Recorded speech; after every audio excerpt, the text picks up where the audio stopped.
Estimado Shu, con mucho gusto te escuchamos.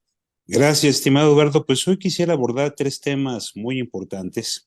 Sin duda, el primero tiene que ver con un tema más que importante para el país, que es los cambios en el gabinete que tuvieron lugar la semana pasada.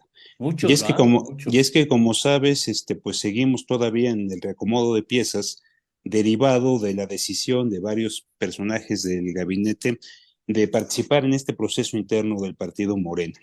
El espacio sin duda más importante y relevante que nos ocupaba a todos es qué iba a pasar con la Secretaría de Gobernación. Y es que no es cosa menor, quien ocupe la titularidad del Palacio de Cobián, ahí en Bucareli, será quien tenga que sustituir al presidente en caso, esperemos que no, de que falte el presidente de la República. Recordarás que a lo largo de este sexenio hemos platicado dos o tres veces sobre la salud del presidente López Obrador, de manera que no es menor este nombramiento y que el cual recayó en Luisa María Alcalde. Luisa María, que venía de desempeñarse como secretaria del Trabajo y que ahora, en un caso, insisto, esperemos que no, de ausencia temporal o definitiva del presidente, sería quien ocuparía este despacho como encargada para después que el Congreso tuviera que nombrar un presidente sustituto. De manera que no se trata de un movimiento o una decisión menor. Y el presidente opta por una mujer, la segunda mujer en despachar en gobernación, la más joven en la historia de esta secretaría, y por el otro lado nombra como sustituto a Marat Baruch Bolaños, otro joven que venía desempeñándose como subsecretario del Trabajo al frente de esta Secretaría del Trabajo.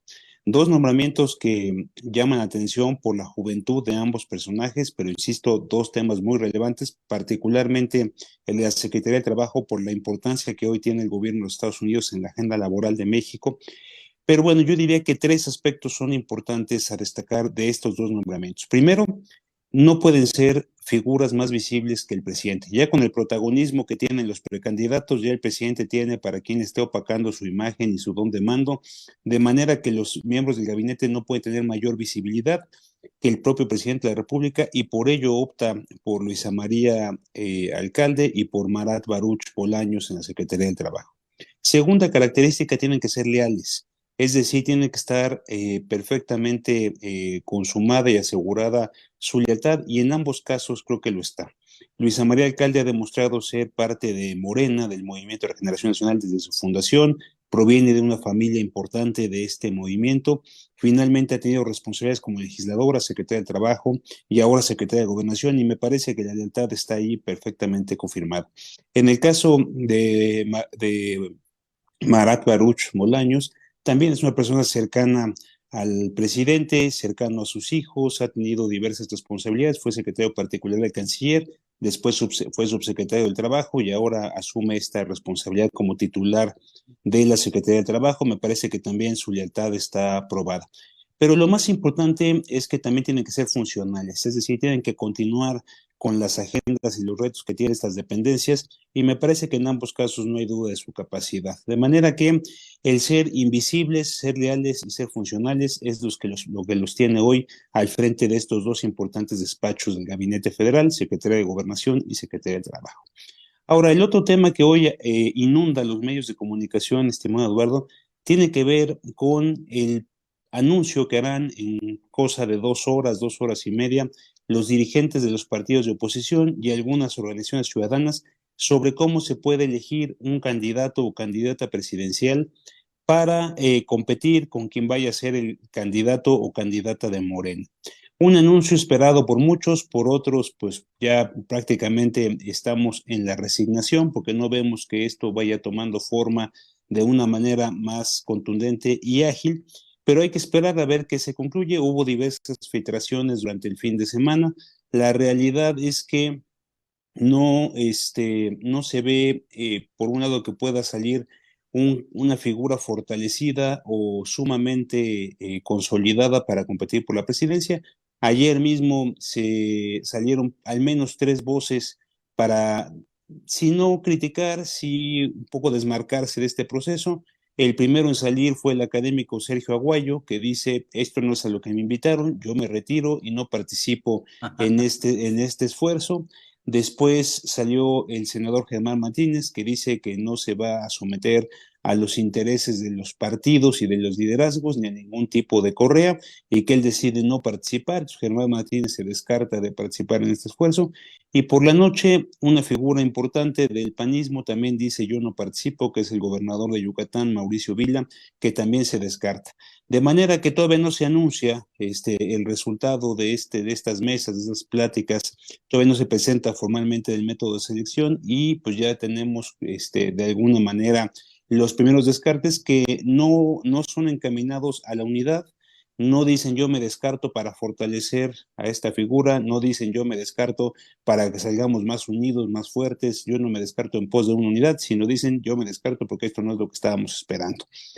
Más allá de estos descartes, la otra cosa que llama la atención, pues es que la combinación de métodos no lo hace muy atractivo. Muchos creen que si se va, como se acordó, una parte de encuesta y otra parte en elección directa, otras manos pueden meterse para impulsar o fortalecer a cierto candidato o candidata, de manera que habrá que estar muy atentos a cómo se desarrolla particularmente esta parte de elección abierta entre los que decidan participar.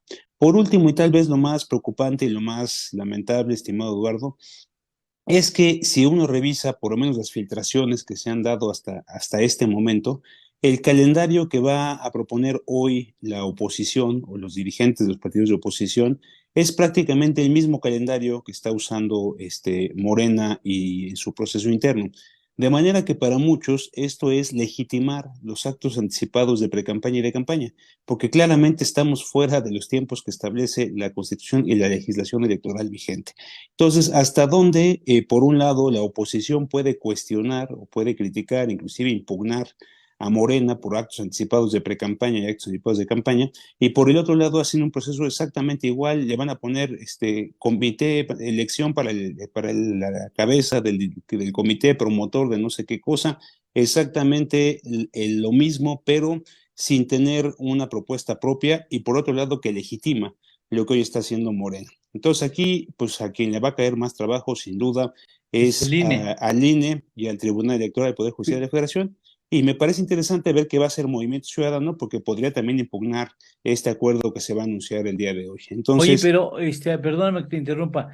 El que también sale entre la espada y la pared es el INE, porque bueno, sí, o sea, pues que entonces ya nadie respeta al árbitro, o sea, y el árbitro si no puede llamarle la atención a uno sin llamarle la atención al otro. Yo no sé si el hecho que la oposición a Morena caiga en las mismas, en los mismos vicios o en el mismo error, justifique que el INE tenga que sacarle la tarjeta de amonestación a ambos, ¿no?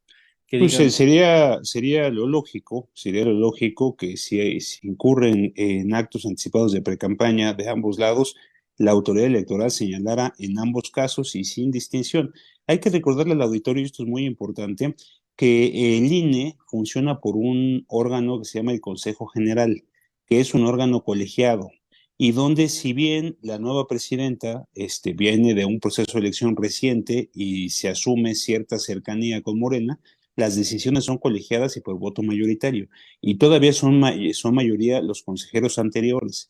Esto ya se ha venido reflejando en varias votaciones divididas que ha tenido el Consejo General en las últimas semanas, y me parece interesante ver sobre todo los viejos consejeros, pero también los nuevos, dónde se van a posicionar, exactamente en qué visión, pero hay que recordar que son órganos colegiados y las decisiones son por mayoría, y ahí podemos esperar que el INE pueda alzar la voz pronto. Ya hubo un llamado en los últimos días a que se respeten los tiempos y la legislación, pero bueno, ahí todavía tenemos que pasar a sanciones un poco más severas que podrían terminar, como lo hemos platicado aquí, en la inhabilitación de algún personaje, incluso de partido, dependiendo de los supuestos en los que se recurra.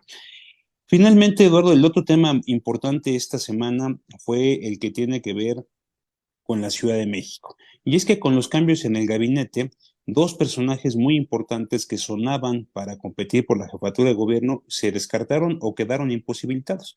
La primera que se descartó fue la secretaria de Seguridad, Rosicela Rodríguez, una mujer que ha trabajado en las últimas 4 administraciones de la ciudad, que conoce perfectamente la ciudad. Dice, yo me quedo a cerrar con el presidente López Obrador esta administración, y pues se descarta de ser la candidata para el 2024. Por el otro lado, Martí Batres, que era otro de los que estaban buscando esta posibilidad, dice Martí, pues que siempre se asume el interinato, toma protesta como jefe de gobierno sustituto y esto lo imposibilita para ser jefe de gobierno del periodo 2024 al 2030.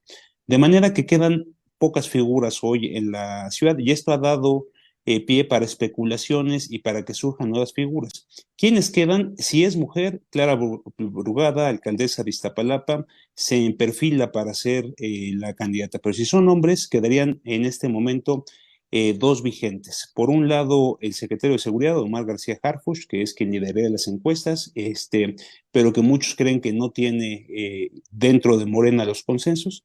El otro es el ex senador Ricardo Monreal, que creen que puede cambiarse de pista y aterrizar en la ciudad. Pero dos nombres han empezado a sonar con fuerza. Uno es el líder nacional de Morena, Mario Delgado, quien Ay, por históricamente favor. ha aspirado por la ciudad. Ha dicho que no se descarta, que los tiempos todavía se le pueden acomodar. Ahí está todavía el caso de Mario Delgado. Y el otro nombre que empieza a sonar con mucha fuerza y mucha relevancia, sobre todo porque consensa y puede darle cierta atracción a la candidatura presidencial, es el de Lázaro Cárdenas Batel. Me parece interesante ver qué puede pasar en las próximas semanas en torno a este personaje notorio de apellido de abolengo de izquierda, Lázaro Cárdenas Batel, que puede ser la sorpresa de cara al proceso electoral 2024 en la Ciudad de México. Era coordinador de gabinete del presidente de la República. Coordinador de gabinete Sí. cercano a López Obrador, una izquierda distinta a la izquierda radical que representan algunos personajes que mencioné. Por el otro lado, ya gobernó, es gobernador de Michoacán, otras cualidades, pero interesante que en los últimos días, a raíz de los descartes, tanto Mario Delgado como Lázaro Cárdenas entran a la baraja de posibilidades de la ciudad. Oye, a ver una pregunta que, bueno, pues, finalmente en el terreno de la especulación, ¿será Lázaro Cárdenas Batel la razón por la cual Cuauhtémoc Cárdenas no entra frontalmente a criticar a Andrés Manuel López Obrador, tomando en cuenta que es evidente que no está de acuerdo y que está, aquí lo ha dicho incluso Cuauhtémoc Cárdenas cuando lo hemos entrevistado, que no le parece que el país vaya por el rumbo correcto. Aquí ha sido, pero veo que cuando lo presionan un poco más, acaba él saliéndose y ya ves que no quiso participar también en esa alternativa de oposición, o sea, como que mantiene una posición crítica, pero no la abre públicamente porque a lo mejor pues no quiere Es, perjudicar por esa posición la posibilidad de promoción de su hijo en eh, terrenos políticos. Como decían los viejos políticos, estimado Eduardo, en política no hay casualidades. Y el hecho de este silencio en este momento tan delicado de la vida pública del país, de una voz tan respetada y privilegiada como la del ingeniero Cuauhtémoc Cárdenas, me parece que no es casualidad. Yo creo que tiene que ver con esta posibilidad que se abre hoy para Lázaro Cárdenas. En muchas mesas empieza a barajearse su nombre, de manera que habrá que estar al pendiente de qué sucede y sobre todo muy importante el tema de cuotas de género o de equidad de género, porque tiene que haber al menos 4 mujeres y la Ciudad de México podría ser encabezada por una mujer, y eso descarta a todos los que te mencioné y posibilita la figura de Clara Brugada, pero mientras eso se define, pues habrá que esperar y sigue viva esta posibilidad, y pues insisto, en política no hay casualidades.